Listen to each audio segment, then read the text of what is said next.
जीजाजी अकेला जाइब न मेला ए जीजाजी अकेला जाइब न मेला। रील बनाइब जहाँ होई चटके ठेला, रील बनाइब जहाँ होई चटके ठेला ए जीजाजी अकेला जाइब न मेला ए जीजाजी अकेला जाइब न मेला।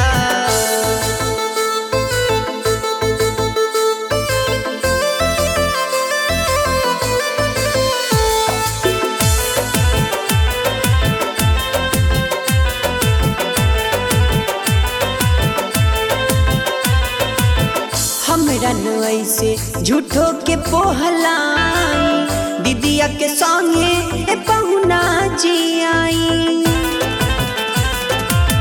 हमरा न ऐसे झूठो के पोहलाई दीदिया के संगे पहुना जी आई। फिर होला रे लमरेला जाइब न मेला ए जीजाजी अकेला जाइब न मेला ए जीजाजी अकेला।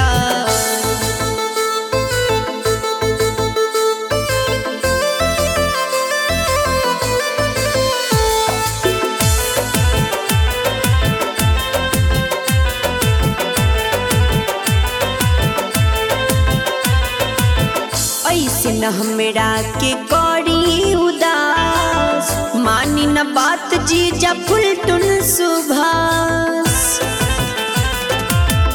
ऐसे न हमरा के करी उदास मानी न बात जीजा अभिषेक सुभाष। कुसुम तोह से कहेला जाइब न मेला ए जीजाजी अकेला जाइब न मेला ए जीजाजी अकेला।